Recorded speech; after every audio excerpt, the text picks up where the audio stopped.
Hello, students. This is Purushottam Vishwakarma, your SST teacher, and today I am back with the third part of the lesson Lifelines of National Economy.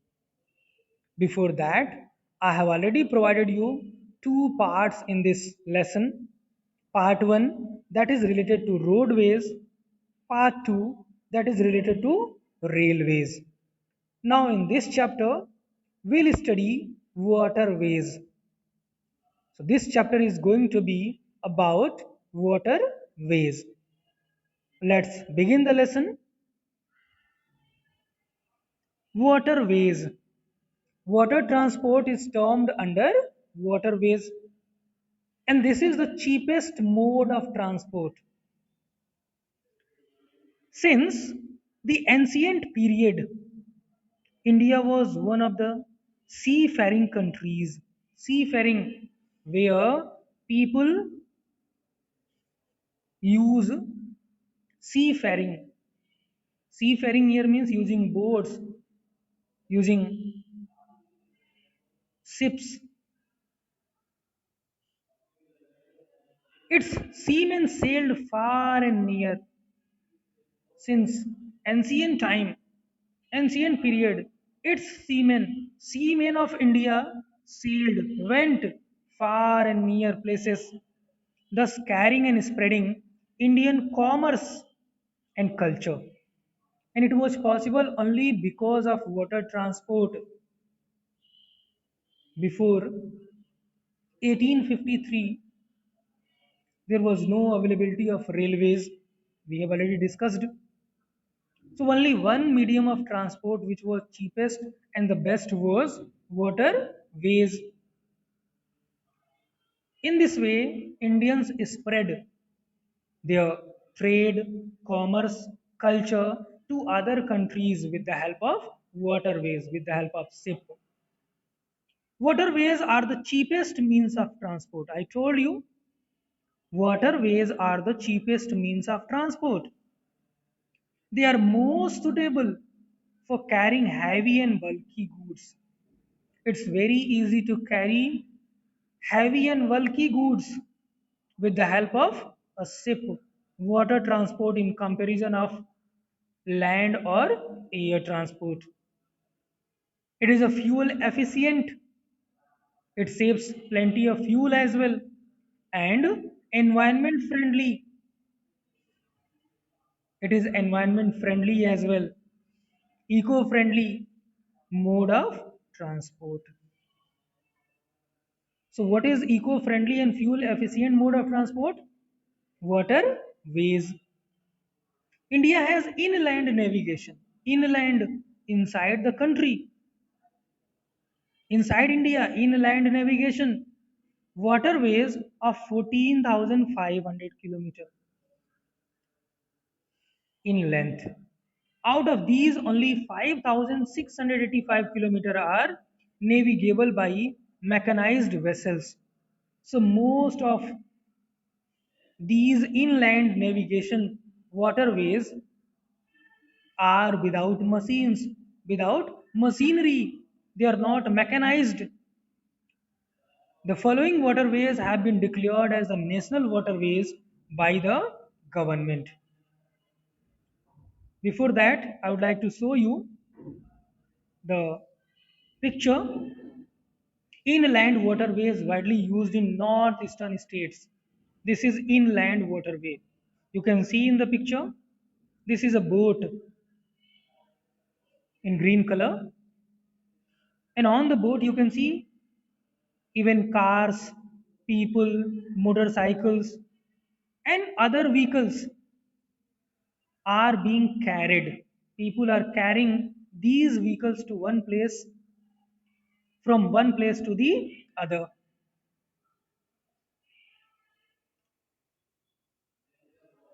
About the national highways, about the national waterways, the Ganga River between Allahabad and Haldia. Where is Haldia? Haldia is in West Bengal. This is number one. And what is its distance? 1620 kilometer. The Ganga river between Allahabad and Haldia, and distance is 1620 kilometer. Second one, waterways number 2, the Brahmaputra river between Sadia and Dhubri, 891 kilometer. That is waterways, national waterways number 2. NW here means national waterways number 2.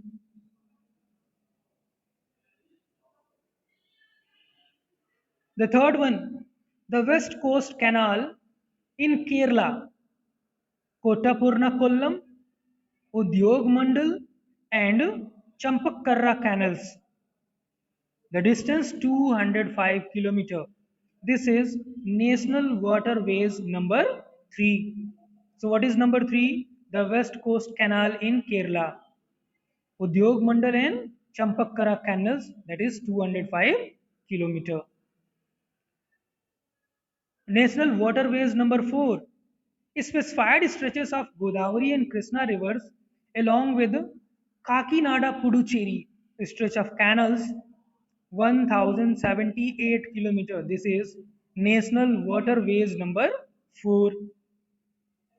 Number 5, specified stretches of river Brahmani along with Matai river, delta channels of Mahanadi and Brahmani rivers, and East Coast Canal. And what is the distance? 588 kilometer. This is National Waterways number 5.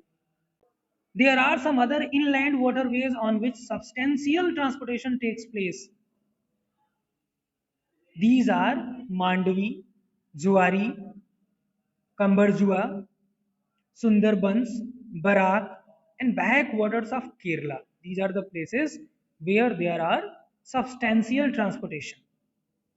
Apart from these, India's trade with foreign countries is carried from the ports located along the coast, or trade with other countries is only possible because of these coastal places, because of these ports.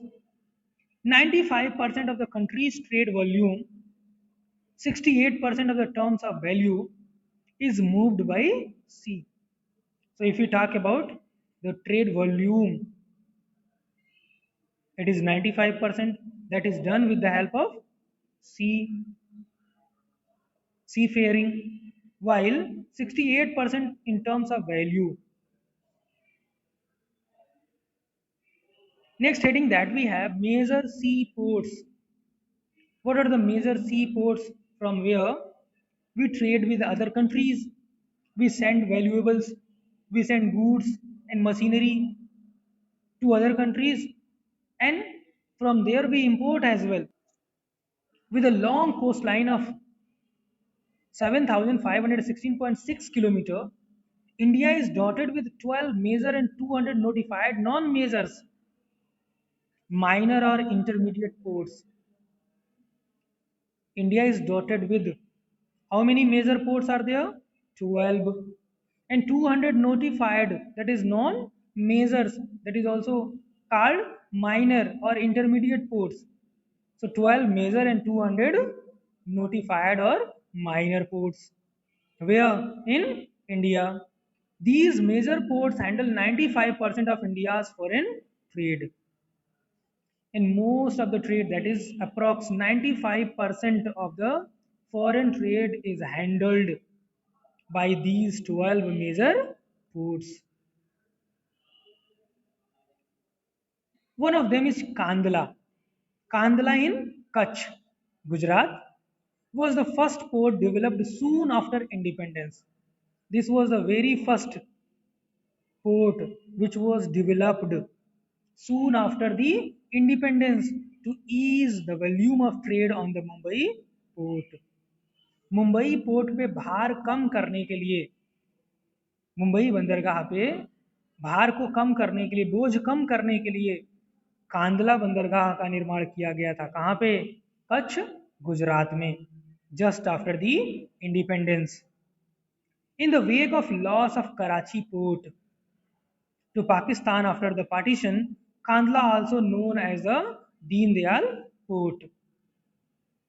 अब ये निर्माण इसका reason एक और था कि जब हमारा पार्टीशन होता है 1947 में, 14 अगस्त 1947 में, उस टाइम जो कराची पोर्ट था हमारा, इंडिया का फेमस कराची पोर्ट, वो बंटवारे के बाद कहाँ चला गया? पाकिस्तान में चला गया। तो हमारे लिए एक ज़रूरत हो गई एक नए पोर्ट की, और इसीलिए आवश्यक हो गया to establish a new port, to develop a new port that is also known as Kandla. Another name for this port is there, Deen Dayal Port. Kandla Port is also known as the Deen Dayal Port. It is a tidal port. It is used at the time of tide. जैसे Tide आता है, सिर्फ किनारे तक आ जाता है, वहां से सामान अनलोड होता है, और फिर दोबारा जब टाइड आता है तो शिप को लेकर के वो चला जाता है। It caters to the convenient handling of exports and imports of highly productive granary and industrial belt stretching across the states of Jammu and Kashmir. It covers the convenient handling of exports and imports. इस कांदला सी port से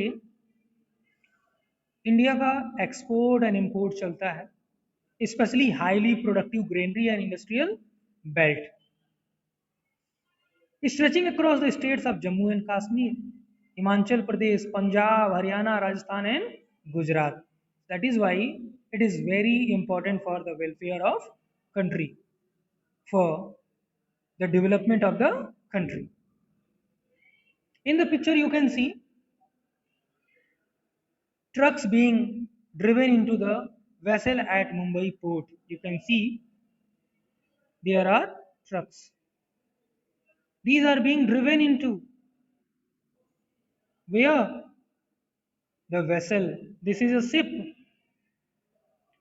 and this ship is carrying the complete trucks, loaded trucks.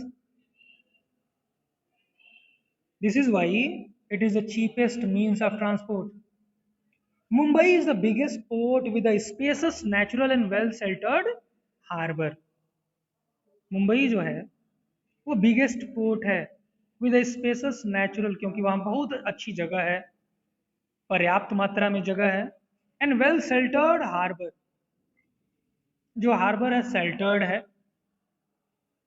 The Jawaharlal Nehru port was planned with a view to decongest the Mumbai port.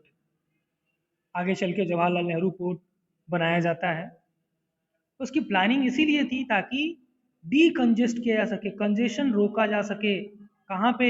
Mumbai port पे, and serve as a hub port for this region, and to help to serve as a hub port for this region, for this area.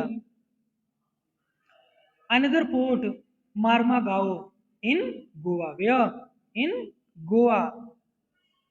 Marmagao Port, Goa is the premier iron ore exporting port of the country.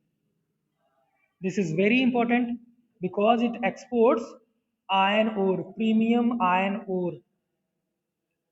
This port accounts for about 50% of India's iron ore export. From here, India का approx 50% iron ore export होता है. From where? From Marmagao port. So that is why it is very important. New Mangalore port located in Karnataka. New Mangalore port कहाँ पे है? कर्नाटका में।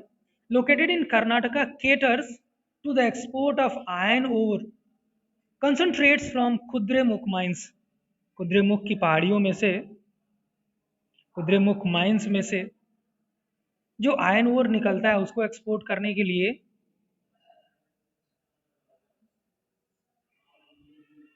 Kochi is the extreme southwestern port, whereas Kochi is the extreme, the ultimate, at the end, to the extreme place, southwestern port, located at the entrance of a lagoon with a natural harbor. Now, if I show you in the picture, This is the picture of a tanker discharging crude oil at New Mangalore port. Here you can see a tanker is discharging crude oil at New Mangalore port.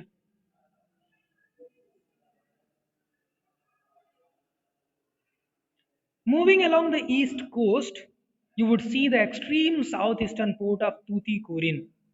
और अगर आप east coast की ओर आगे जाएंगे तो आपको क्या मिलेगा?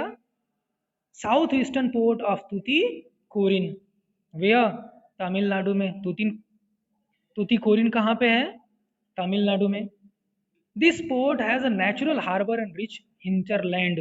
Hinterland, inner land. Hinterland means inner land. This port has a natural harbor and rich hinterland. Thus, it has a flourishing trade handling. इसका फायदा क्या है? It has a flourishing trade handling of a large variety of cargoes to even our neighboring countries. यहाँ से हमारे neighbouring countries को भी cargo भेजा जाता है, सामान भेजे जाते हैं. Like what are the countries? Sri Lanka, Maldives, etc. And the coastal regions of India. Not only that, to other countries, but as well to the coastal regions of India. Chennai is the oldest artificial ports of the country. Very important.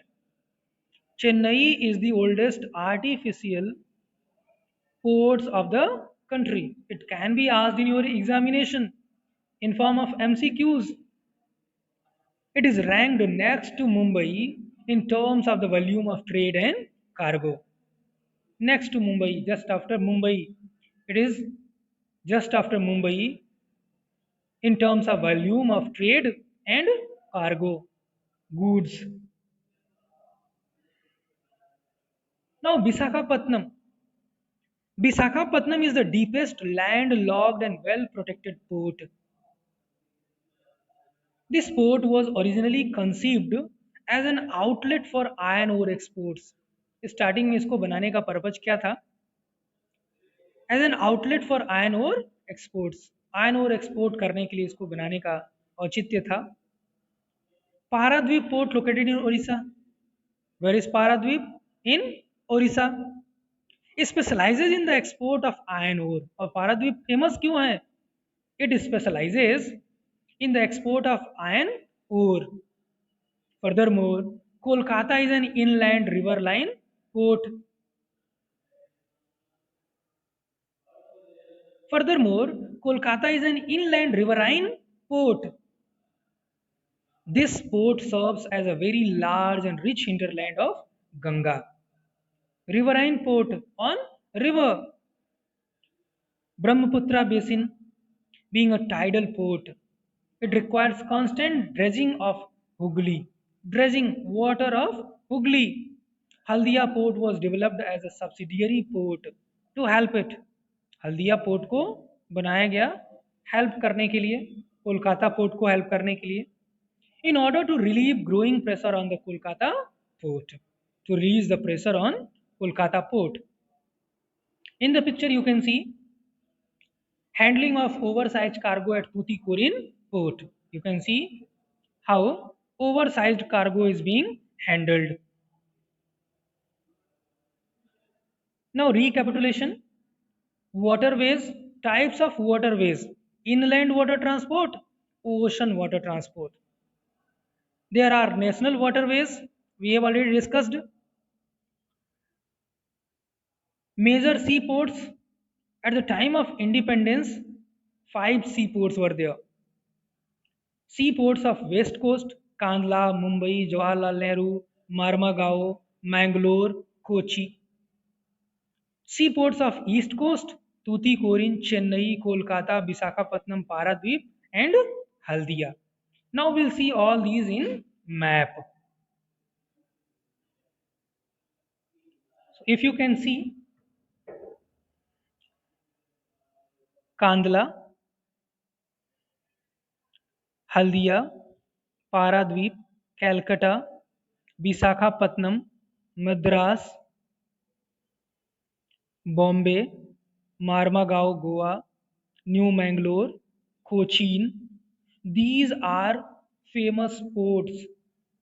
You have to find out in your examination, you will be given such questions to locate and label these places. Kandla, seaport. Visakhapatnam, seaport. Paradweep, seaport. Then it will be helpful for you if you know the exact places of these ports. That's all in this video. Thanks for watching.